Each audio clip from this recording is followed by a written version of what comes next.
बंगळुरू महामार्गावर पडलेल्या खड्ड्यांच्या विरोधात आणि झालेल्या महामार्गाच्या झालेल्या दुरवस्थेविरोधात काँग्रेस जे आहे ते आक्रमक झालेले पाहायला मिळते. पुणे बंगळुरू महामार्गावरील 4 टोल नाक्यावर आज काँग्रेसकडून आंदोलन जे आहे ते करण्यात येत आहे. मी आता उभा आहे पुणे सातारा महामार्गावरील खेडकोपर या टोल नाक्यावर आणि या टोल नाक्यावर सुद्धा काँग्रेसचे आमदार संग्राम थोपटे आणि आमदार संजय जगताप यांच्या नेतृत्वात आंदोलन करण्यात येते आणि या टोल नाक्यावर सर्वच वाहनं जी आहेत ती वाहनं फ्री सोडण्यात आलेली आहेत. आपल्यासोबत आमदार संग्राम थोपटे आहेत. दादा, काँग्रेस आंदोलन करण्यात येते, काय सांगाल, कशाबद्दल आंदोलन, काय? मुळामध्ये राष्ट्रीय महामार्ग क्रमांक आपला जो आज या ठिकाणी आहे तो पाहत असाल की या राष्ट्रीय महामार्गावरती वारंवार अपघाताचं प्रमाण मोठ्या प्रमाणात आहे. गेल्या अनेक वर्षापासून या खेडशिवापूर टोलनाक्याची काय दुरावस्था आहे हे मी अधिक तुम्हाला सांगण्याची आवश्यकता नाही. जवळपास आत्तापर्यंतचं 7वं 8वं आंदोलन आमचं त्या ठिकाणी आहे, तरी देखील प्रशासनाला जाग येत नाही. सर्वात महत्त्वाचा सध्याचा विषय म्हणजे उड्डाणपुलांची रस्त्यांची कामं त्या ठिकाणी सुरू आहेत आणि ती इतक्या संत गतीने सुरू आहेत की त्यामुळे जे सर्व्हिस रोड त्यांनी केलेले आहेत त्या सर्व्हिस रस्त्याची पूर्णपणे चाळण झालेली आहे. तसेच मुख्य रस्ता जो राष्ट्रीय महामार्गाचा आहे तोही त्या ठिकाणी बऱ्यापैकी नादुरुस्त झालेला आहे.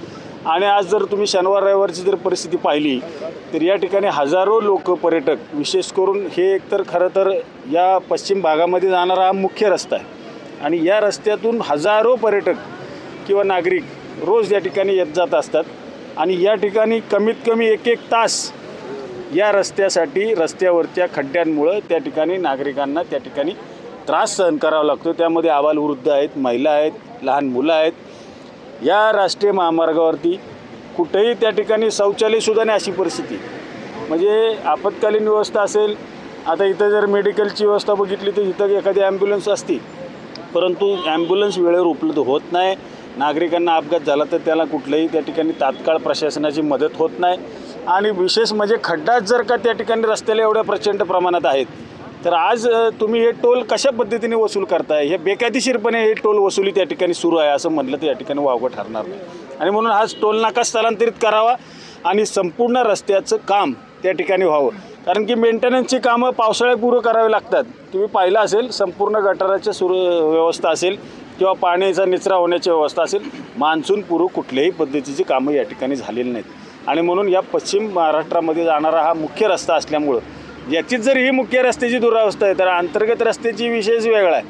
म्हणून आमची सरकारला त्या ठिकाणी मागणी आहे, याबद्दलची ठोस भूमिका सरकारनं त्या निमित्तानं जाहीर केली पाहिजे.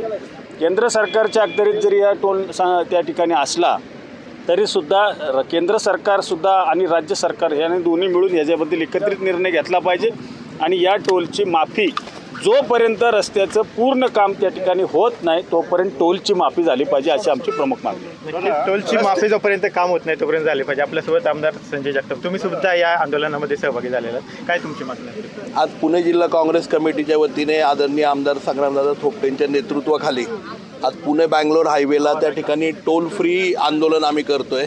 आदरणीय दादांनी सांगितल्याप्रमाणे मोठ्या प्रमाणावरती खड्डे, रोज होणारे असंख्य ॲक्सिडेंट आणि कितीतरी लोकांचा जीव जातोय. कारण आज जर बघितलं तर नादुरुस्ती मोठ्या प्रमाणावरती आहे आणि त्यामुळे जर दुरुस्ती प्रॉपरली करणार नसाल तोपर्यंत टोल घेऊ नये हीच आमची त्या ठिकाणी मागणी आहे आणि त्याच्यासाठी टोल फ्री आंदोलन घेतलेलं आहे. टोल जोपर्यंत रस्त्याचं काम होत नाही तोपर्यंत हा टोल नाका जो आहे तो टोल फ्री करावा अशीच मागणी जी आहे ती काँग्रेसचे दोन्ही आमदारांनी केलेली आपल्याला पाहायला मिळते. कॅमेरा पर्सन सुशांत राऊत सह विनय जगताप, TV9 मराठी, पुणे.